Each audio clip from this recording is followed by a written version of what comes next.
আসসালামু আলাইকুম, কেমন আছেন সবাই? আশা করি অবশ্যই ভালো আছেন। তো আজকের এই ভিডিওটা ব্যাংকিং রিলেটেড, বিশেষত প্রবাসীদের জন্য। কারণ 5টা ব্যাংকে লেনদেন বন্ধ হয়ে অনেক প্রবাসী টেনশনে আছেন, তারা কি করবেন। এবং নিউজে আরো মোটামুটি 13টার মতো ব্যাংকের অবস্থা কিন্তু খারাপ। তো আজকের এই ভিডিওতে টোটাল বাংলাদেশে যে 61টার মতো ব্যাংক আছে, সেখান থেকে আমরা 20টার মতো ব্যাংক নিয়ে এসেছি। এই 20টা থেকে যেই কোনো 3টা 4টা 5টার মধ্যে আপনার অ্যাকাউন্টে আপনি টাকা রাখবেন। কখনোই যত ভালো ব্যাংকই হোক একটা অ্যাকাউন্টে টাকা রাখবেন না। তো কোন ব্যাংকে করবেন আপনার যাচাই বাছাই, যে 20টা আমরা বলে দিচ্ছি এই 20টার মধ্যে আপনি লেনদেন করতে পারেন, কোনো সমস্যা নেই। আপনার খুশি আপনি কোনটা সিলেক্ট করবেন। আর প্রথমেই বলে নেই, যাদের ওই 5 ব্যাংকে টাকা আছে ইনাদের আপনার টেনশনের কোনো কারণ নাই। যাদের 2 লক্ষ টাকা পর্যন্ত, এটা প্রাথমিকভাবে অতি দ্রুত পেয়ে যাবেন, বিমার টাকা থেকে চলে আসবে। 2 লক্ষের বেশি যেটা আছে সেটার জন্য সমস্যা যেটা হচ্ছে যে তাদের সময় লাগবে, ধীরে ধীরে পাবেন। আর যারা ওই ব্যাংক থেকে ঋণ নিছেন, কিস্তির টাকা পরিশোধ করতে হবে আগের মতোই। আর যাদের এই ব্যাংকের শেয়ার আছে, শেয়ার বাজারে এটা ডিলিস্টেড হয়ে যাবে। নতুন পরবর্তীতে যখন শেয়ার আসবে সেখান থেকে আনুপাতিক হারে কিছু হয়তো দেওয়া হবে। এই হচ্ছে টোটালি এখন পর্যন্ত নিউজ। তো চলুন প্রবাসী ভাইরা, বিশেষত আমরা প্রবাসীদের উদ্দেশ্য নিয়ে ভিডিওটা করতেছি। কারণ আসলে দেশে মানুষ নানা প্রকারভাবে টাকা পয়সা ইনকাম করলেও প্রবাস থেকে সে তার জীবনের শেষ সম্বলটা কিন্তু কি করে, ব্যাংকে পাঠায়। দেশে আসলে কাজে লাগবে। যেমন দেখেন যে ব্যাংকের পাশাপাশি বন্ধ হচ্ছে 9 আর্থিক প্রতিষ্ঠান, ঝুঁকিতে আরো 13টি। 5টা তো বন্ধ হয়ে গেল, নামগুলো আমরা বলতে পারতেছি না। জাস্ট কারণ হচ্ছে অনেক ক্ষেত্রে যেটা সমস্যা হয়, বাংলাদেশ বুঝতেই পারেন কখন কি হয়। আমরা জাস্ট আপনাদেরকে 20টা ব্যাংকের নাম বলে দিচ্ছি আর ওই ব্যাংকগুলোর সম্পর্কে একটু ধারণা দিচ্ছি, আপনি আপনারটা মিলিয়ে নেবেন। যদি আপনার ক্ষেত্রে মিলে যায় আপনি কি করবেন, এগুলাতে লেনদেন আপনি করতে পারেন। সর্বপ্রথমেই এখানে দেখেন, আমরা জাস্ট একটা কথা বলি, ব্যাংকিং ব্যবস্থা সম্পূর্ণ হালাল কিন্তু না। যতই বাংলাদেশে ইসলামিক ব্যাংকিং ব্যবস্থা বলুক, বাংলাদেশে ইসলামিক ব্যাংকিং এর কোনো নিয়ম নাই, কোনো রুলস নাই, কোনো কিছুই নেই। জাস্ট তারা নিজেদেরকে শরিয়া ভিত্তিক বলে চালায়। তারপরেও আপনার যদি মন চায় আপনি অবশ্যই করবেন, তবে আপনি বাংলাদেশের একটা ব্যাংক লেনদেন করা দরকার, ওই জন্য লেনদেন করবেন। ব্যাংকে টাকা রাখে কোনোদিন লাভবান হবেন না, ব্যাংকে টাকা রাখলে টাকা লস হয়। একটা উদাহরণ আগে দিয়ে শুরু করি। দ্রব্যমূল্যের ঊর্ধ্বগতি 9%, ব্যাংক আপনাকে সেভিং অ্যাকাউন্টে 6 থেকে 7%-এর বেশি দেয় না। আজকে 1 লাখ টাকা রাখলে আগামী বছর 1,06,000 টাকা পাবেন। কিন্তু আজকে 1 লাখ টাকা যে জিনিসটা কিনতেন, আগামী বছর 1,09,000 টাকা লাগবে, 3,000 টাকা আপনার কিন্তু লস হইল। তো যাই, সেটা একটা অর্থনীতির বিশাল সাবজেক্ট।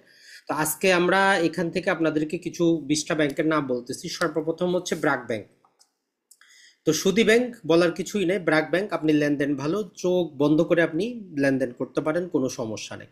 আপনি যদি সুদ খাইতে না চান তাইলে আপনি ব্র্যাক ব্যাংকের কারেন্ট অ্যাকাউন্ট করতে পারেন, কোনো সমস্যা নেই। অথবা সুদের টাকা যেটা জমা হবে সেটা আপনি কি করতে পারেন, বাইরে দিয়ে দিতে পারেন, কোনো সমস্যা নেই। তার মানে ব্র্যাক ব্যাংকটা আপনার জন্য ভালো।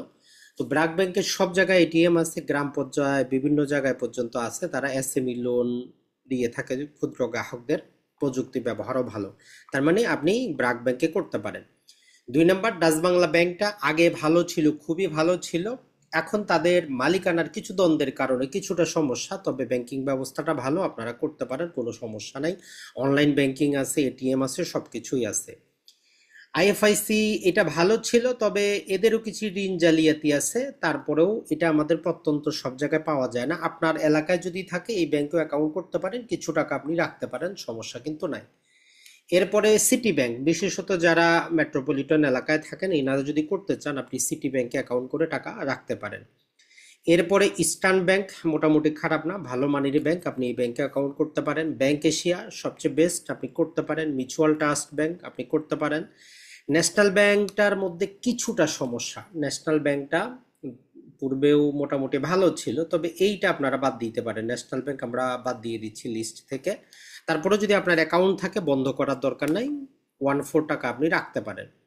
প্রিমিয়াম ব্যাংক করতে পারেন, কোনো সমস্যা নাই। এটা ছাড়া ইউনিয়ন ব্যাংক, এইটা তো আমাদের ইসলামিক ধারার ব্যাংক ছিল, এটা বন্ধ হয়ে গেছে, তো এটা বাদ দেন, এটা আমরা এখান থেকে বাদ দিয়ে দিচ্ছি। স্ট্যান্ডার্ড চার্টার ব্যাংক, তো এখানে বড় লোকদের ব্যাংক নর্মালি, এখানে আমরা ছোট লোকরা, গরিব মানুষ অ্যাকাউন্ট করে না, তবে আপনি বিশ্বস্ত, চাইলে অ্যাকাউন্ট করতে পারেন। সোনালী ব্যাংক আসলে ব্যাংকটা ভালো মন্দ বলে লাভ না, এটা সরকারি ব্যাংক, যাবতীয় ফি যাবতীয় কিছু বেতন ভাতা সব এগুলা সরকারি ব্যাংকে সোনালী ব্যাংকের মাধ্যমে ম্যাক্সিমাম করতে হয়। তো এই জন্য সোনালী ব্যাংকে অ্যাকাউন্ট থাকলে সরানোর দরকার নাই, যাই কিছু হোক সরকার টাকা ঢালবে, আপনি চোখ বন্ধ করে পাবেন। যমুনা ব্যাংক খারাপ না কোনোভাবেই, মোটামুটি ভালো, আপনি এই ব্যাংকে অ্যাকাউন্ট করতে পারেন। সাউথ ইস্ট ব্যাংক, এটার মধ্যেও অ্যাকাউন্ট করার দরকার নেই, পূর্বে থাকলে ভাঙার দরকার নেই, জাস্ট এটা বলবো, পূর্বে থাকলে এবার ভাঙার দরকার নাই। পূবালী ব্যাংক আপনি অ্যাকাউন্ট করতে পারেন, পূর্বে থাকলে ভাঙার কোনো দরকার নেই, ওটা কন্টিনিউ করতে পারেন, টাকা রাখতে পারেন। এবি ব্যাংক পূর্বে থাকলে বন্ধ করার দরকার নাই, এটাও করতে পারেন। তো সোনালীর পরে সোনালী ডবল হয়েছে, সোনালীর পাশাপাশি আপনারা যদি সরকারি ধারার আরো যে 4টা ব্যাংক আছে, সোনালী, রূপালী, জনতা, অগ্রণী, যে কোনো একটাতে করতে পারেন, 4টার মধ্যে যে কোনো একটাতে, তো এটাকে আমরা জনতা ধরতে পারি। আপনি জনতাতে যদি অ্যাকাউন্ট থাকে বন্ধ করার দরকার নাই। কমার্স ব্যাংকের মধ্যেও অ্যাকাউন্ট আপনার থাকলে বন্ধ করার দরকার নেই, নতুন করে করতে আমরা উৎসাহ যোগাবো না। ঢাকা ব্যাংক অ্যাকাউন্ট করতে পারেন। আর ইসলামিক ব্যাংক বাংলাদেশ লিমিটেড, এটার মধ্যে আপনার যত দুর্নীতি হোক, গত 15 বছরে আমার নিজেরও অ্যাকাউন্ট আছে, আপনি ব্যাংকে অ্যাকাউন্ট করতে পারেন, কোনো সমস্যা নেই, অনলাইন ব্যাংকিং ভালো। তো এখন আমরা জানি, আপনি বলবেন যে ভাই আমার দৃষ্টিতে তো, আমি এখানে টপ 5টা ব্যাংকের নাম বলে দিচ্ছি, এই 5টাতে আপনি লেনদেন করবেন, কখনোই একটাতে লেনদেন করবেন না, পরে কোনোদিন আবার আমার দোষ দিবেন না। 5টার মধ্যে লেনদেন করবেন, আপনার 5 লাখ টাকা রাখতে চাইলে 5টাতে 5 লাখ রাখেন, 25 লাখ রাখতে চাইলে 5টাতে 5 5 করে রাখেন। তাহলে আমরা প্রথমেই হাইলাইট করে নিয়ে আসতেছি, আপনি ইসলামিক ব্যাংক বাংলাদেশ লিমিটেডে করবেন, সাথে সাথে অনলাইন সার্ভিসটা নিয়ে নেবেন, অনলাইন ব্যাংকিং একটা। 2 নম্বরে হচ্ছে আপনি এই যে ঢাকা ব্যাংক আছে, ঢাকা ব্যাংকে আপনি করতে পারেন, দুটো হয়ে গেল আমাদের। এরপরে যেই ব্যাংকটা আপনি করতে পারেন, যমুনা ব্যাংক আপনি করতে পারেন, কোনো সমস্যা নাই। আর যদি আপনি ব্যবসাপাতি করেন, আপনার লোন শোন দরকার হয়, আপনি পূবালী ব্যাংকেও কিন্তু করতে পারেন। এরপরে স্ট্যান্ডার্ড চার্টার্ড ব্যাংক, এটা তো বলার অপেক্ষাই রাখে না, যারা কোটিপতি মানুষ আছেন এটাতে আপনি অবশ্যই অবশ্যই করতে পারেন, কোনো সমস্যা নাই। এরপরে ব্যাংক এশিয়া, এটাতেও আপনি আপনার অ্যাকাউন্ট করতে পারেন, আমরা সাজেস্ট করব, এখানে কোনো সমস্যা নাই।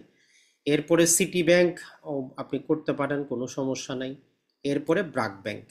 তাহলে এই 20টা থেকেও আপনাদের জন্য এই কয়েকটা আমরা আরো সামারি করে দিলাম যে এইগুলাতে আপনি করতে পারেন। তারপরেও বলবো শুধু একটাতে করবেন না, যদি আপনি প্রবাসী হন 2টা বা 3টাতে করেন, ম্যাক্সিমাম ব্যাংকে অনলাইনেও আপনার অ্যাকাউন্ট খোলার সুযোগ দেয়, অনলাইনেও খুলে নিতে পারেন।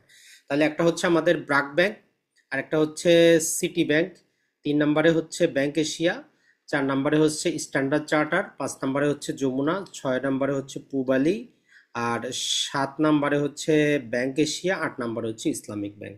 তারপর 8টা হয়ে গেছে, তার মধ্যে আমরা যেটা বললাম যে ওই স্ট্যান্ডার্ড চার্টার নর্মালি সাধারণরা অ্যাকাউন্ট করে না, তো এইগুলার যে কোনো একটাতে আপনি যদি অ্যাকাউন্ট করেন আপনি নিরাপদ থাকবেন, অন্যগুলাতে আপনি আপাতত করার কোনো দরকার নাই। সেটা অন্য কথা, আপনি ব্যবসায়িক কাজে ঋণের কাজে করতেছেন করেন, কিন্তু টাকা ডিপোজিট রাখার জন্য এই 8টার বাইরে অন্য কোনো ব্যাংকে টাকা রাখবেন না, যদি টাকা থাকে ট্রান্সফার করে এই এগুলার মধ্যে যেই 4টা বা 5টার মধ্যে করবেন সেখানে আনুপাতিক হারে বন্টন করে রাখেন। দেখেন আপনার টাকা, আপনার কষ্টার্জিত টাকা আপনাকেই সেভ করতে হবে, অন্য কেউ কিন্তু আপনার এই টাকা সেভ করে দিবে না। তো ভালো থাকবেন, সুস্থ থাকবেন, ব্যাংকিং এর সাথে থাকার জন্য অসংখ্য ধন্যবাদ।